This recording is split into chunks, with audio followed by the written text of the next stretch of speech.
Today we're going to do a new sutta, Apannaka Sutta, the discourse on the sure teaching, M60.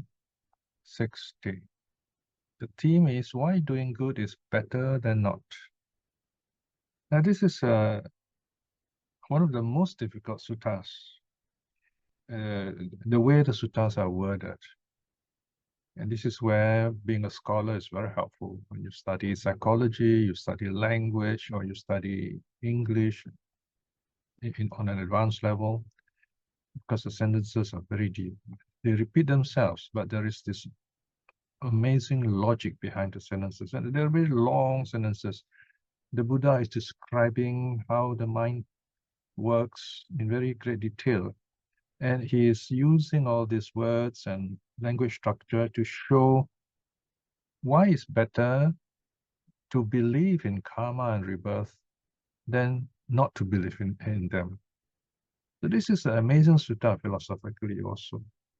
This is one of the rare suttas where the Buddha addresses people who think they don't understand the Buddha's teaching, that they will never know the Buddha's teaching. So in that case, the Buddha seems to say, just believe it. But there is good reason why you should believe it. So the Buddha explains it. The Buddha doesn't say, just believe, otherwise something bad will happen to you. There's no warning about it. The Buddha just saying, there are these benefits in believing. There's nothing bad about it, because these things that you believe in are not wrong. Or even if they are wrong, you will not be in trouble. Okay? So now this sutta is M60. The beginning of the sutta is very similar to another sutta in the same volume, this volume 35. That is the Kalama Sutta or Kesa Puttiya Sutta. But the setting is different. Now, in this sutta, Apannaka Sutta, the audience are very wise Indians. They are brahmins, so they were educated. So Buddha gave them this deep teaching. Now, in the case of the Kalamas, in the Kesa Puttiya Sutta or Kalama Sutta, A3.65, the audience are probably kshatriyas. They are agriculturalists, farmers. They are well educated, but they're mostly practical people. So the Buddha taught them 10 points. The Buddha taught them what I call the 10 points of wrong belief.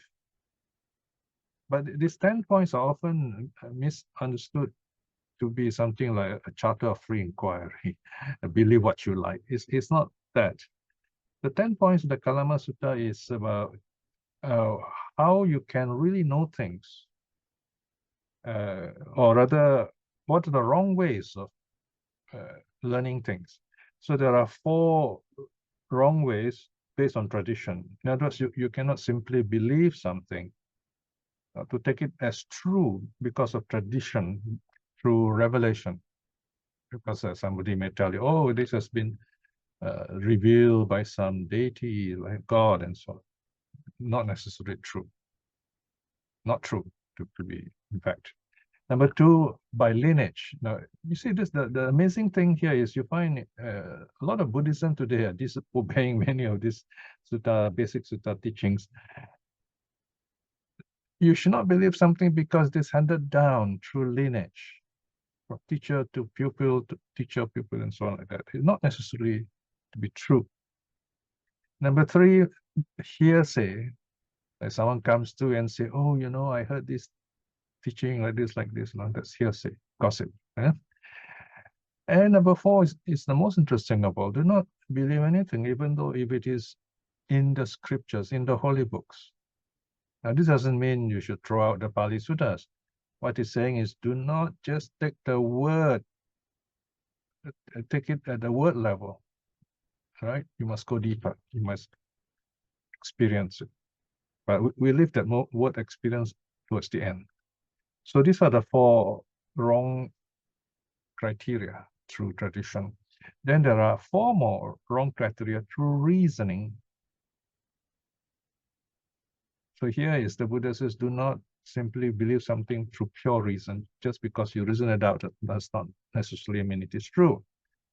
Reasoning is our way of thinking.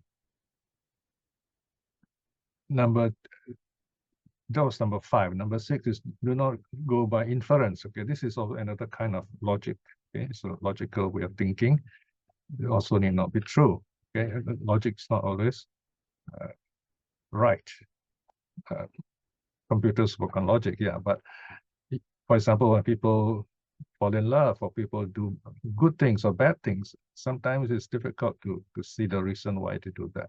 They feel happy, so they do it. Then number 7 is do not believe anything because of reasoned thought. In other words, just simply because you think so in this case. Right? You just decide, oh, this must be right. Not so. Okay. And then number 8, do not accept anything because you are convinced by it. You think, oh, someone tells you so, it must be correct. 10 people told me, so they must be correct. So this again, and after you think about it, you think about it, say, okay, well, why don't I just believe this? No? So again, need not be true. So these are the 4 types of reasoning. Then the last 2 are personal authority. You should not believe something through personal authority. That's number 9. That is, do not go by a person's seeming ability. You say, oh, there is this very clever teacher, this clever scholar. He could be wrong, right? Very often the scholars, even scientists, are proven wrong in the next generation. And number 10 is the most interesting of all. Is do not accept anything thinking this person is a holy man, this person is my teacher, this person looks very calm or peaceful. You don't know. You are only looking at the surface. Now, okay, you should not stop there. These are the 10 wrong ways of coming to conclusion of the truth. That very often people miss out the ending. There are a couple of important points in the ending of this sutta. But here I'm talking about another sutta. I'm talking about the Kesa Puttiya Sutta, not today's sutta. I'm only introducing this. No? So here, the conclusion is very important in the Kalama Sutta. The Buddha says you should practice loving kindness also, compassion, joy, and equanimity. But most important thing is you should examine this thing that I am believing. Is it helpful or not? Is it making me a better person, more peaceful, more kind to others, making this world better? So this in essence is the Kalama Sutta. So this last part here, when I believe something, is it helpful? Is it making me happy? Is it, kind of making me a better person? This is what brings us to the sutta, which is the Buddha talks about the logic behind the present sutta. Okay. So now the title is interesting, Apannaka. In fact, scholars are not certain of this word Apannaka. The interesting point is, if you look at this term, panna means leaf.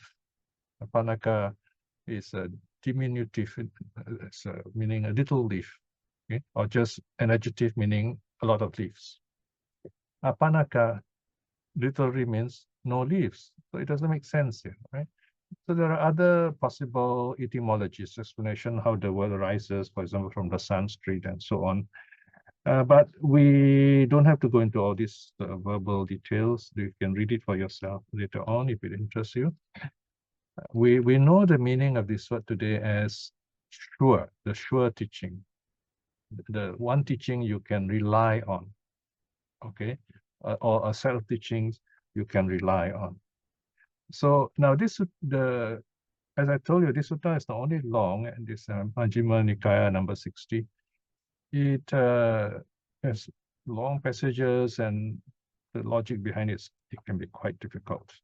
And the sutta is very long, so we cannot cover it in one session today in less than 45 minutes. So I'm going to summarize for you. In fact, summarizing it, understanding it in summary is just as helpful. It guides us. So the key idea here in this Apannaka Sutta is why the Buddha is telling us why it is better to believe in karma and rebirth.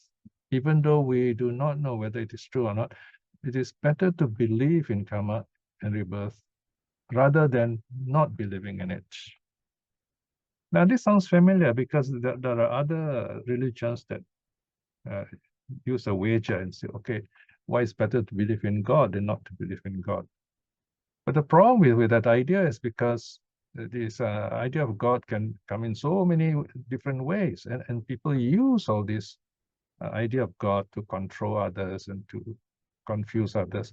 And this believe in something you do not see as a powerful being creates a lot of psychological problems in humans. So that's another story which we won't go into. Okay, whereas karma and rebirth talks about things which are right here and now, very practical things, daily things, which we see for ourselves.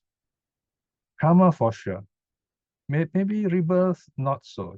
It's a little difficult for us to know whether whether we are reborn or not. We don't know. We have forgotten it. My favorite logic behind rebirth is this. I tell myself, you look at the plants all around us. These plants, they're very simple life form. They grow, then they flower, they have seeds. And then these seeds drop on the ground, or we use these seeds, we grow these plants again, and they go on like that, generation after generation of these plants. Now, my understanding is if these humble plants, simple plants can generate themselves like this through seeds, why not very advanced species like humans? Why not? Why not us? We are even more evolved than plants. And if you notice, among humans, we have seeds, the sperm, and you have the ovum, the egg. So it's very similar in the biological structure. So that's one simple idea for understanding why there is rebirth. Human beings somehow can propagate themselves, not just physically, but also mentally. We can change the minds of other people. We can make them happy. We can make them evil, to kill others or confuse other people, or run the country in a terrible way, right? So we are creating our own heaven and hell. Right? So that's another way of looking at it. But let's not go too far with that kind of understanding. No? The important thing is karma and rebirth. Why is it helpful to believe it rather than not? Now, in the notes later on, in your free time, you can read by yourself. I've summarized for you in very simple forms. There are these 4 self-assurances. So apaṇṇaka can also translate as self-assurance. How you can assure yourself, you can be sure of it. Why this belief, even though you may not have experienced it directly for yourself, because it's difficult to understand karma, it's difficult to see rebirth. Okay, there are 4 self-assurances given by the Buddha. Number 1, now suppose there is rebirth and karma. Karma and rebirth are true. Then if you believe in it, I shall have good, and I shall have a good and happy life and happy rebirth, right? So if karma is true, I'll be happy because I believe in it. So this one's the easy one. Most Buddhists will accept this. Number 2, suppose neither karma nor rebirth is true. And suppose both of them are not true. They don't exist. Well, even then, I believe in it, but it's okay. I will still live happily here and now, right? So it doesn't change me in any way, even though it is not true. Okay. Number 3, suppose bad karma comes to bad people. People who do bad will suffer bad. Then I'm free from bad karma because I believe in karma and I don't do bad karma. You see, this is a very wise decision, right? And I will not be touched by suffering in that sense. So this is the third self-assurance. If bad things happen to bad people, it won't happen to me because I believe in karma and I do not do bad things. Number 4, suppose there is no such effect, right? So, some people will tell you, oh, do what you like, don't get caught, that kind of idea. There will be no such thing as bad karma. Now, if that's the case, I'm still purified. I'm still unaffected because I don't do bad karma. I believe in karma and rebirth. So these are the 4 self-assurances. Right, you may be wondering, what did I say? Okay, let me just read the summary one more time. This is on the very first page of your notes. You can read this in your free time. Don't look at it now, you get distracted. Number 1, suppose there is rebirth and karma is true, I shall have a good, happy rebirth. Suppose neither rebirth nor karma is true, still I will live happily here and now. 3, suppose bad karma happens to bad people. I am still free from bad. I'm free from bad. So how can I be touched by suffering or by karma? Suppose bad karma does not have any effect. I am purified either way. So I believe in karma and I've not done any bad things. Right? So this is the summary of the sure teaching, the 4 self-assurances. So the Buddha gives in detail this discussion to these brahmins because they are very intelligent people. So the Buddha explained in great detail so they can understand. And why did the Buddha go to that kind of detail to teach these people? Now, I told you just now that the introduction to the Apannaka Sutta and the Kalama Sutta are very similar. The similarity is this. When the Buddha visited them, the Kalamas and these brahmins, let me see where. These brahmins of the village of Sālā, the Brahmin village of Sālā in Kosala.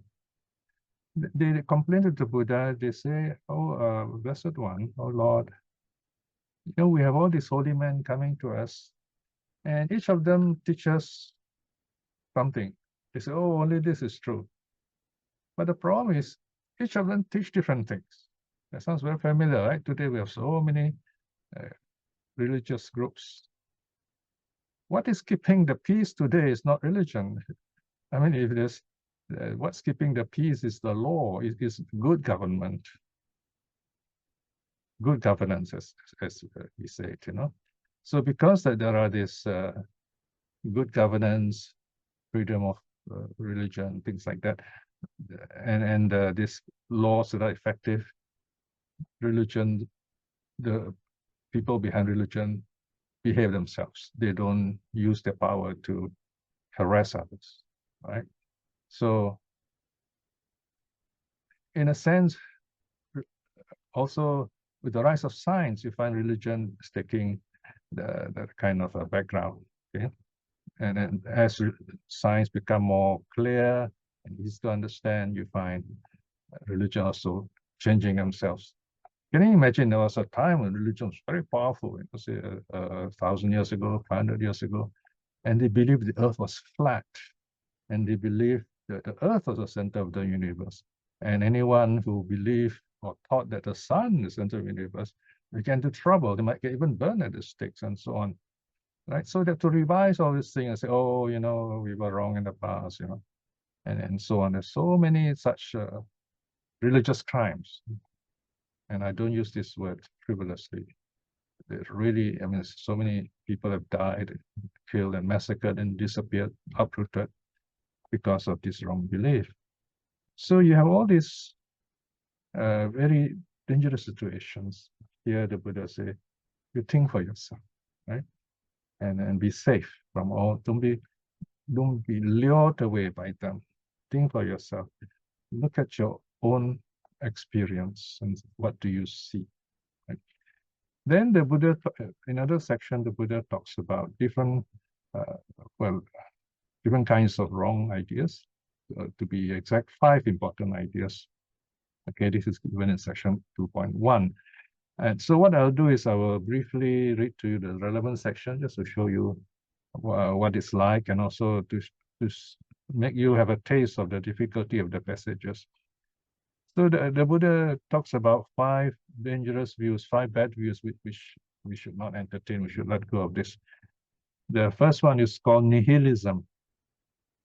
Number 2 is amoralism. Number 3 is determinism. Now, so these 3 are well-known philosophies, if you like, right? And the last 2 are not so well-known. They're false views, wrong views. That is, number 4 is the belief that there is no formless attainment. There is no dhyana, if you like, one way of putting it. Here is a formless, the higher level of dhyana. And there is no cessation. It is, the mind doesn't, I mean, it's not possible to stop the mental process through meditation, for example. Right, so these last 2 are a little complicated. So these are the 5, right? So there are different teachers who teach these wrong views. So we won't go into those details because you can read them if you like. I will just kind of summarize. Okay, number 1 is nihilism. What is nihilism? Right? Believing, that is in section 5, in the Sutta, section 5. Nihilism, moral nihilism, meaning there is no this, no that. All right, Sutta is very clear. Section 5. Now we can go down to section 5 now, if you like, in the Sutta, yes.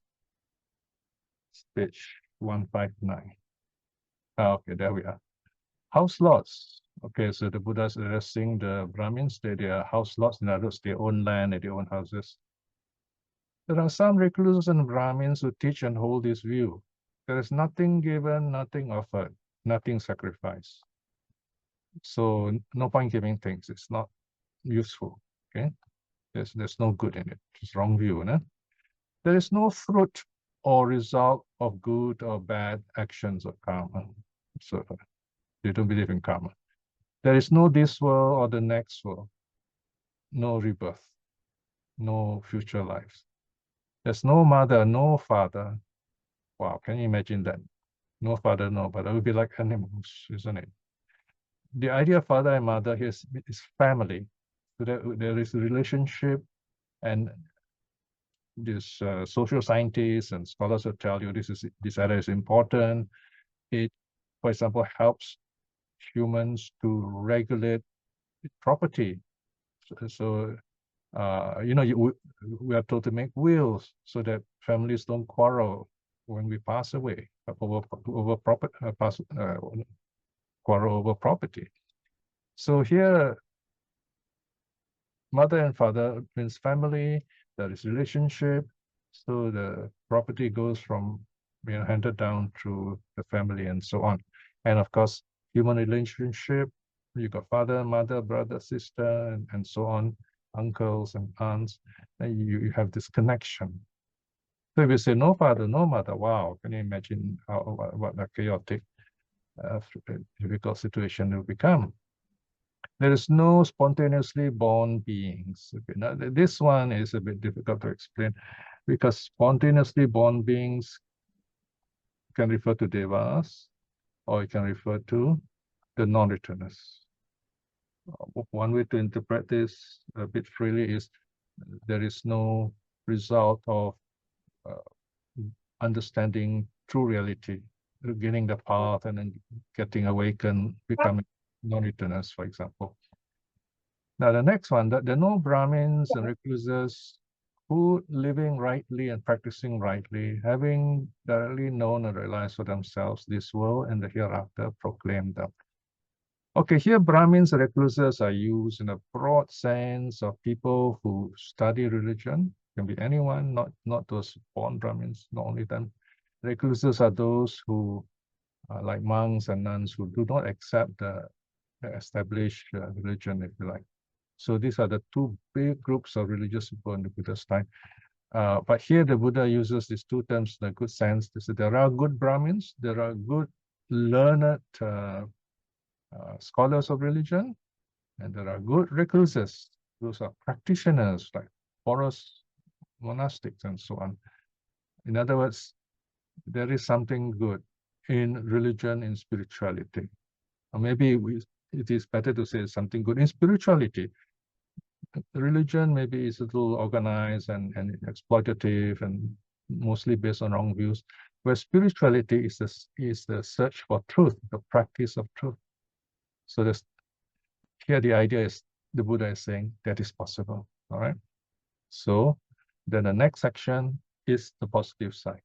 Is the positive aspect that there is what is given, what is offered, what is sacrificed. And thus giving is good. There is the fruit and result of good and bad actions or karma. There is this world, there is the next world. There are mother, father, there are spontaneously born beings, there are brahmins and recluses, there are religious people, there are spiritual people who living rightly and practicing rightly will teach this to others. All right. In other words, goodness is possible. All right, so this is the first view, the first wrong view which the Buddha rejected, and the Buddha explained to us the right version of it. All right, now I'm going to stop here for a short break. So this section 13 basically is talking about there's no such thing as karma. Okay, this line, this whole section should be pushed down. Okay, let's go on to the next section, next page, I mean. Right, there you are. So this is how the Buddha defines it. The wrong view is this.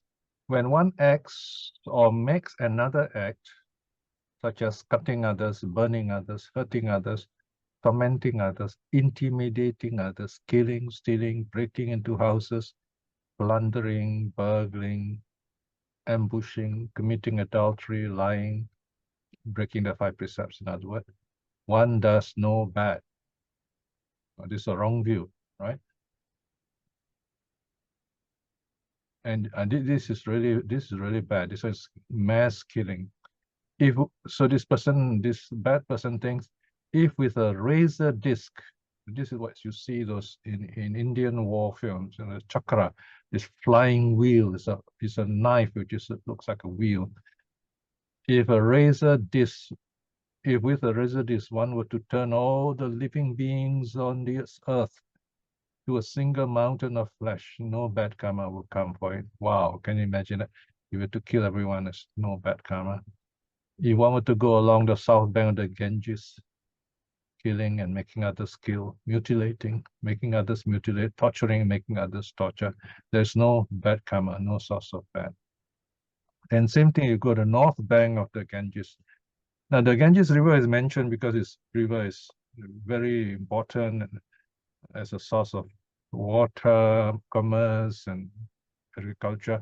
So there are a lot of people living on both sides of the Ganges, and this wrong person with the wrong view say you kill people on the north side, not south side. There's nothing wrong.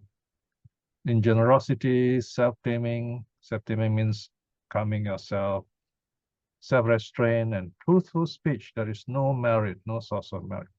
It's really bad karma.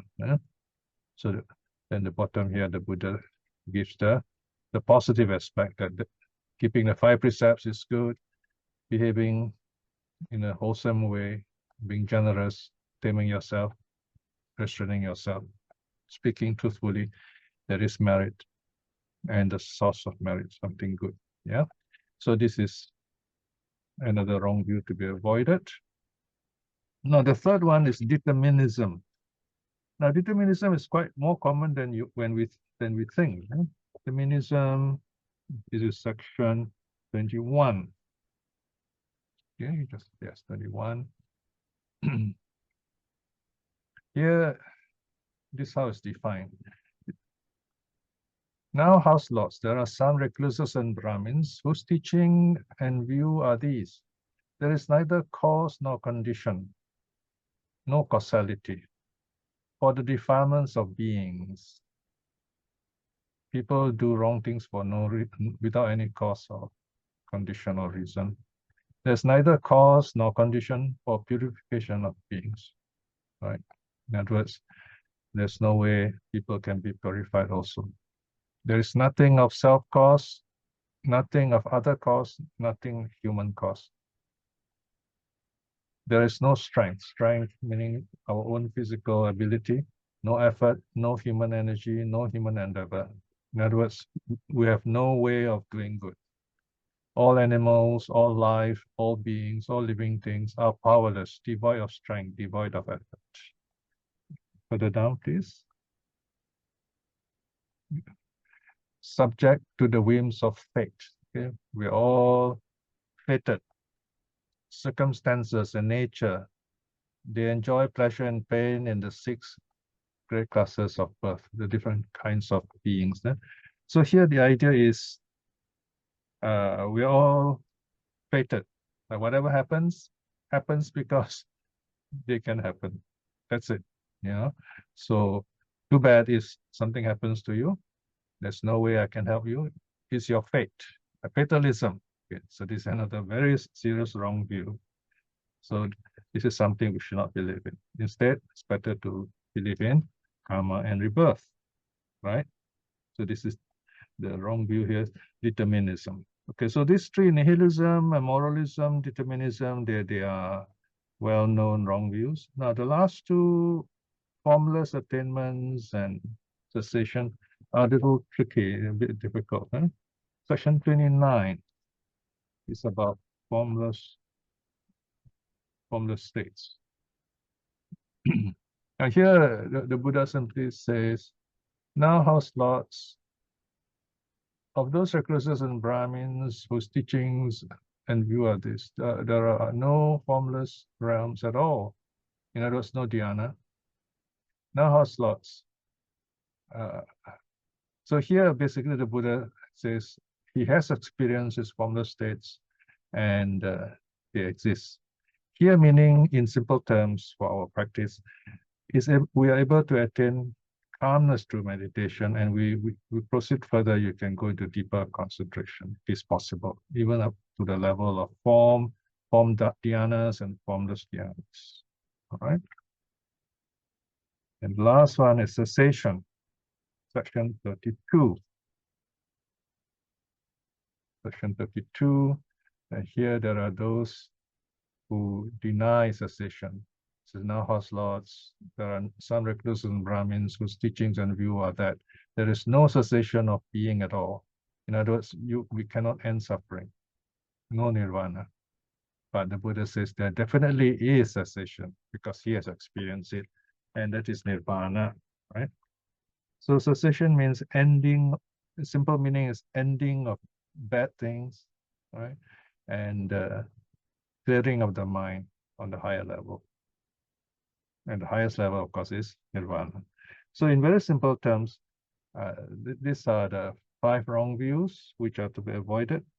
And it's better to believe in karma and rebirth. Now then we come to the second section. There are 4 kinds of people who in this world. Okay, let's look at section 35, further down. There are 4 kinds of persons found in the world. All right, so what are the 4? Let's go next page. Number 1, here house lord, a certain person torments himself, intent on tormenting himself. It is a self-tormentor. Then here house lords, a certain person torments others, intent on tormenting others. So this person tortures others, bring trouble to others. And the third one, here house lords, a certain person torments himself, intent on tormenting himself, and torments others, intent on tormenting others. So this third person torments both himself and others. And the fourth is the best. This person neither torments himself nor is intent on tormenting himself, and neither torments others nor intent on tormenting others. So in simple terms, he does not torture himself or he does not torture other people. Does not trouble anyone. What does this mean? Okay, in very simple terms, it's given in the next section. Okay, there you can see here, big number one, self-tormentor. Here an example is this naked ascetic. In India, you have this naked ascetics. They're a very popular group, very respected. The idea of being naked here is they don't wash, so they cover themselves with ash, so that they don't look very pleasant. Okay, and they're very decent. You know, when they sit, they will cross their legs in such a way so you see them as normal humans. But they have loose habits. They don't follow conventions. They lick their hands. They come when not invited, and then they won't stop when invited. And they don't simply accept food. You know, you offer them food, they might not take it, and they eat in very strange ways, and so on and so forth. All right. In other words, they behave in a ritual way to be different from others, and in that way project themselves as being holy.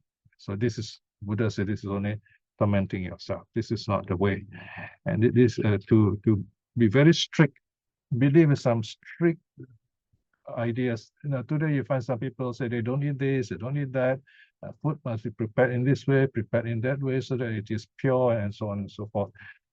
Purity through food, not about health, it's about purity, about holiness. Right? So this is troubling people, and it does not help them at all. So this is the first kind of person who's the self-tormentor. He torments himself. He lives a difficult life, and for no use. Then number two, we go further down. Number two, yeah, big two.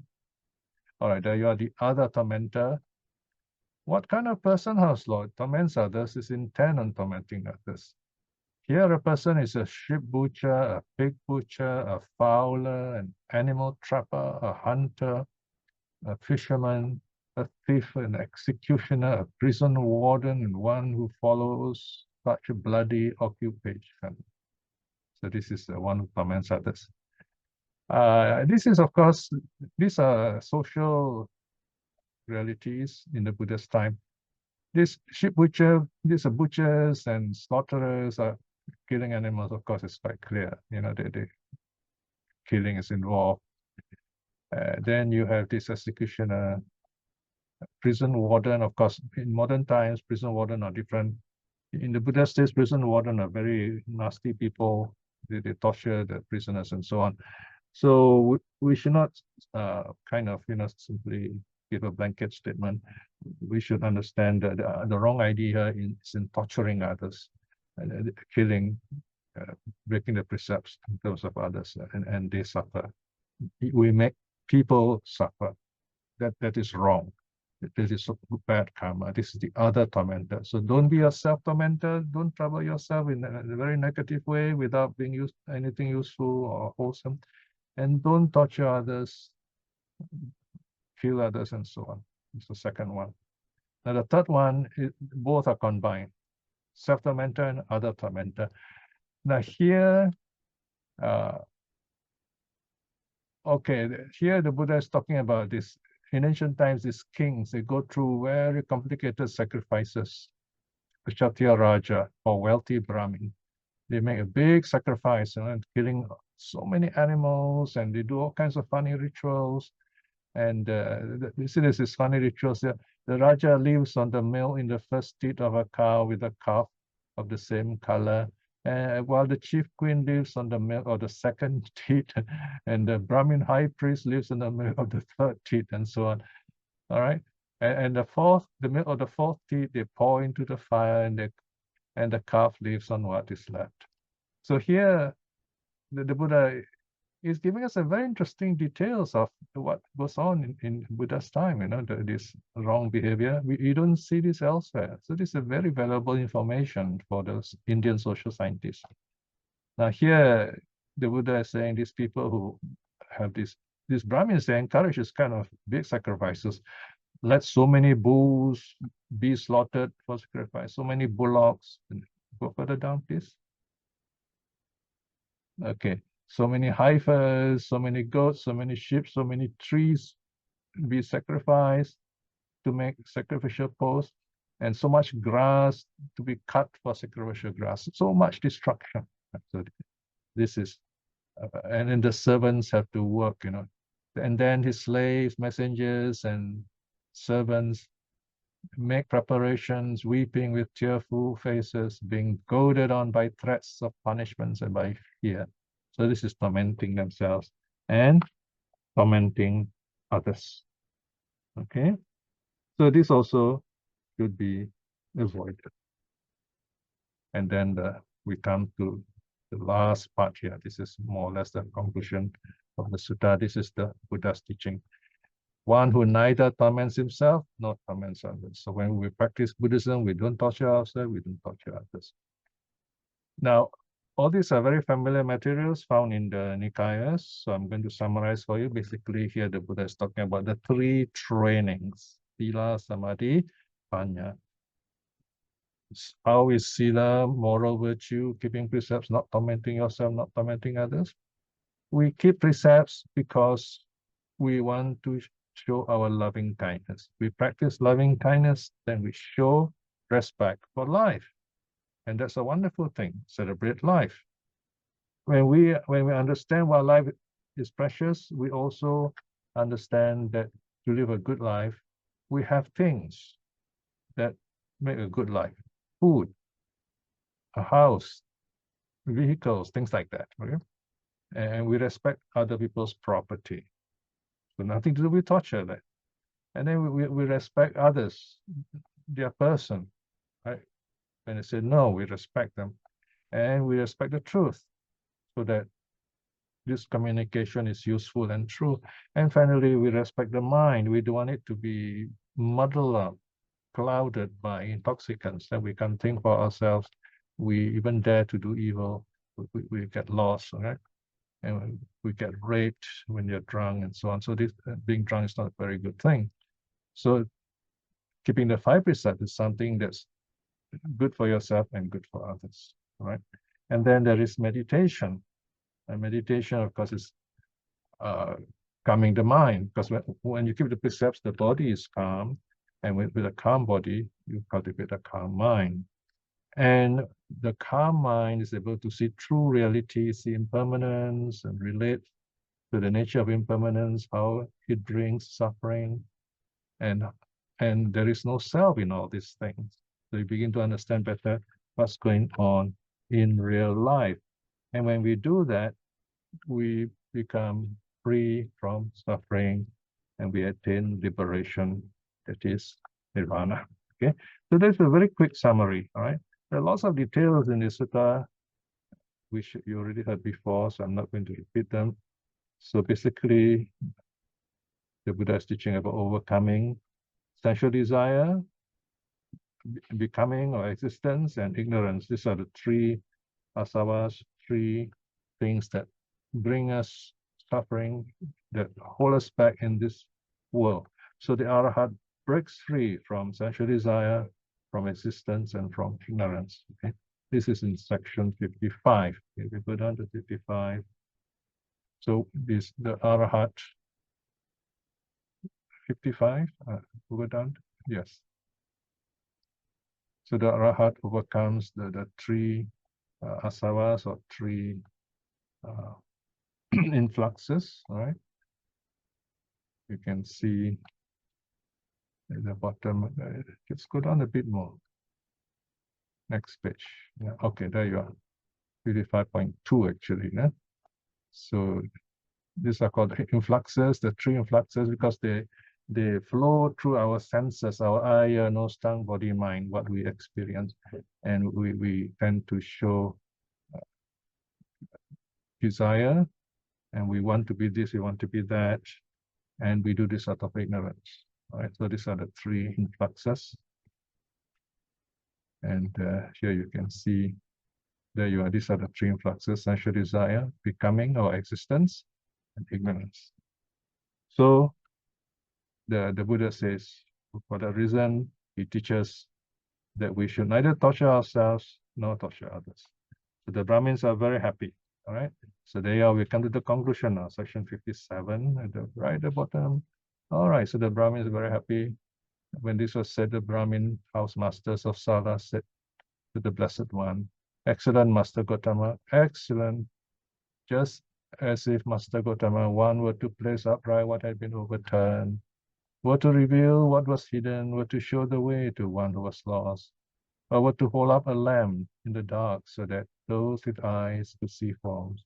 In the same way, Master Gotama has in numerous ways made the Dhamma clear. And then they go for refuge. Okay, further down, last page. They're very happy, so they go for refuge. We go to Master Gotama for refuge, to the Dhamma, and to the community of monks. May Master Gotama remember us as lay followers who have gone to him for refuge from this day forth for life. And so ends the Apannaka Sutta in summary. All right, so you have 10 minutes for questions now. Thank you, Piya, for the teaching. Now we have 12 minutes for questions. The Sister Isim will take over the session. Thank you, Sister Isim. Thank you, Sister Ratna, and thank you, Brother Piya, for the teaching for tonight. Brother and sister, if you have any questions, you can type in the chat box or you can ask verbally. Brother Piya, at the moment, there is no question in the chat. All right. Okay.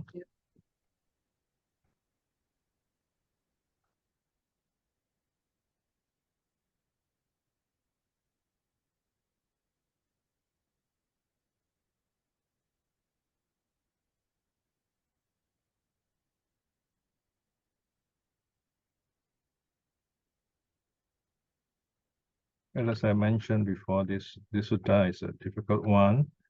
So what you can do is you can start just read here and there those parts that you like, and then go back to the introductory notes and read up as you understand that you build it up bit by bit.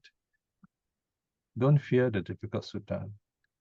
It's like a huge building. You don't have to cover the whole building. You just go to the part, look at it, and you just enjoy that space. And from there, you slowly begin to enjoy this beautiful building. Brother Piya, the first question from Brother LC. Yes. The sure true teaching as versus true faith teaching. Please explain this sentence. I suppose we can see both here faith and belief in this sense, in the Buddhist sense, in the same way. We don't say blind faith in this case. Here we say wise faith. And another way of saying self-assurance is, the word is wise faith. Because when we believe in karma and rebirth, it benefits us, as already mentioned, right? So the faith is wise, is useful, helpful. Faith here means we know somehow it will work, and but then the Buddhist part is this, and even if it doesn't work, we still don't suffer. That's one simple way of explaining it. Okay? We are still happy, in other words. Whereas blind faith, you simply listen because this powerful figure or this powerful preacher says so. And if we don't follow, then we go to hell or whatever, That is not very helpful, right? I mean, can you imagine human beings, we believe what other people say. And they say, oh, you're going to go to hell, and we're terrified, we think it's true.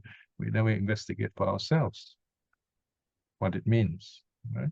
And you find today those hell religions do not mention the word at all.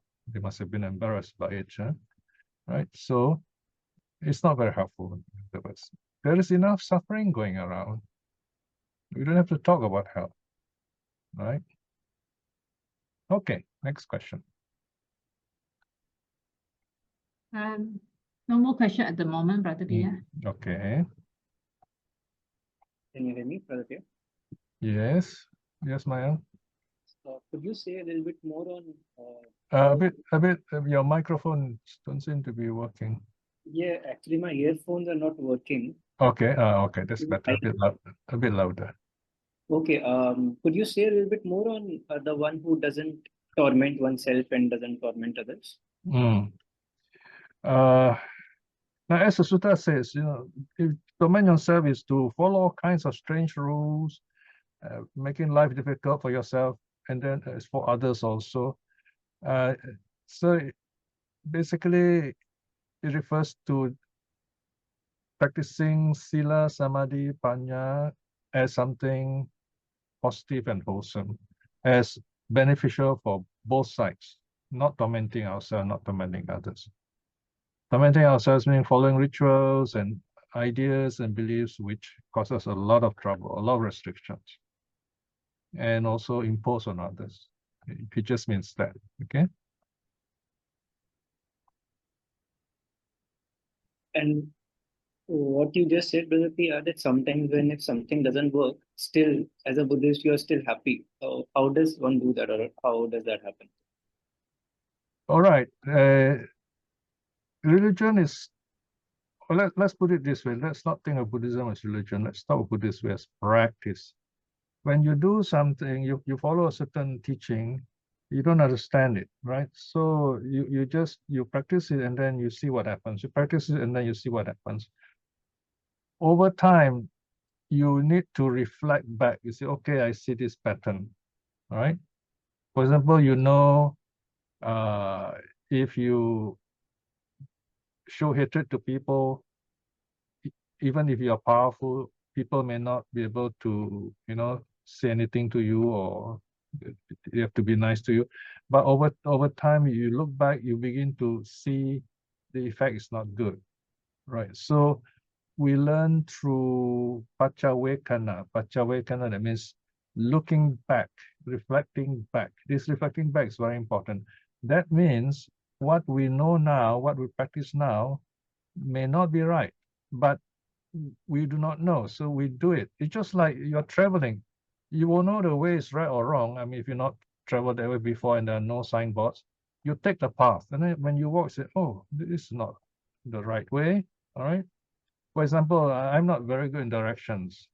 And we have to, every Tuesday, every Thursday, we have to go to this swimming pool for this aqua fun fit exercise. And Rana tells me, okay, when you come out of the train station, you turn right, okay? So I say, okay. So I see, you see the restaurant and you turn right of the restaurant. So I come out of the train station and say, okay, I see the restaurant, I turn right. But then as I walk, I notice the situation, the landscape is different. There are big trees in front of me. So it is not the way. So you begin to use your understanding of things. You say, oh, this can't be right because the path that I took before that there are no such trees. Okay? And the next thing is, I asked someone, I said, hey, can you please tell me the way how to go to this pioneer swimming centers? And this man said, oh, there you are. You go the other way, it's the opposite way. I said, there you can see the big building there. So you ask people. See? In other words, you consult people who know. So that's how you fine-tune what you learn about the Dharma. You look back into the suttas, you listen to teachings, and then you look in your daily life. How does it apply? And you fine-tune it that way. And then wisdom grows in you. I don't think much will come from what I say, because what I say is only guideline, signpost for you. When you experience it, you say, oh, now I understand what he has said. See, so what you hear me saying now may be different from what you're thinking. See? So that's an issue there. All right. Again, I am not saying I should stop talking, because it does help. It's just like those signposts are helpful, you see. But you can't blame the signpost if the signpost is fallen down or it's covered up with mud and so on. So we can't take that chance, in other words. And again, in both suttas, the Buddha said, you have to experience it yourself.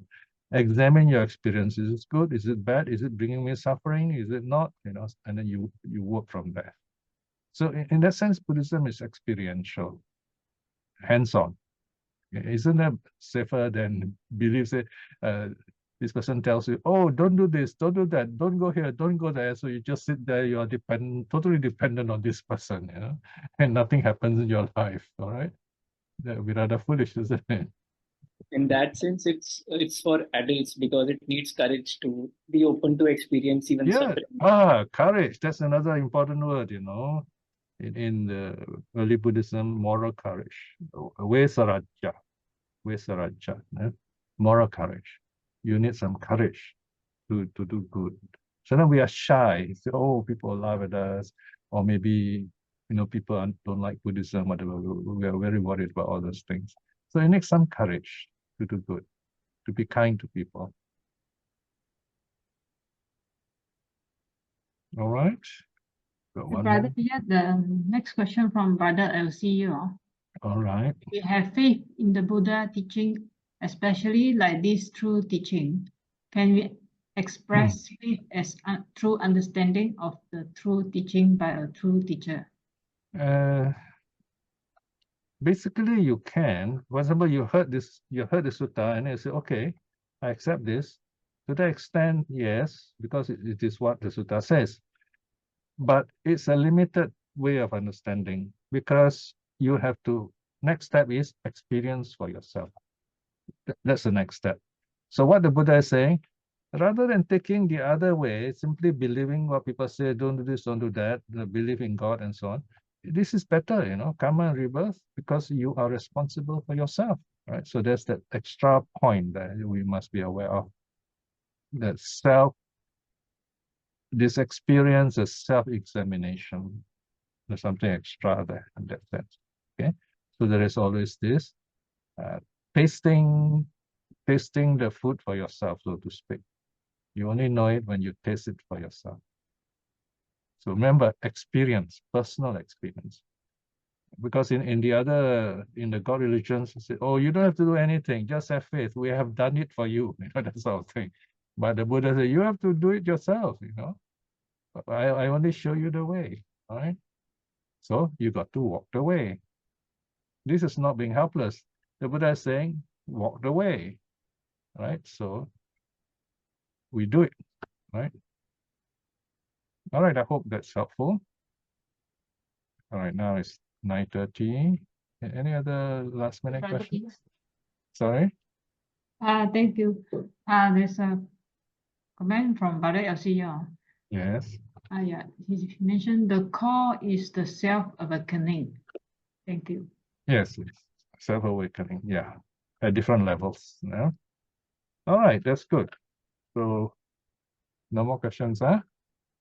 Okay, we end here then. So once again, let us calm our minds and remember this wonderful moment. We have looked at this very difficult but important sutta, where the Buddha reminds us, even though we may not understand or know deeply about karma and rebirth, it is better to believe in it, because we will do good through this. It is a very simple teaching, very useful in that sense, right? Rather than believing in other strange teachings. We have spent our time today calming our minds, meditating, keeping the precepts, listening to the suttas. These are very good karma. So rejoice in this and send out your loving kindness to all your loved ones, even to enemies, people who have your problem with. May they be well and happy, so that you have happiness wherever you go, wherever you are. And don't forget yourself, that you be well and healthy and happy, so that you can study the suttas, so that you can be a source of happiness to others too. And also, at this point, we show our gratitude, our joy to the three jewels, because we can gather happily together in this way and be happy for ourselves and for others. Arahang Samma Sambuddho Bhagava Buddhang Bhagavantang Abhivademi. Swakato bhagavata dhammo dhammang namasami. Supatipanno bhagavato savaka sangho sanghang namami. Sadhu, sadhu, sadhu.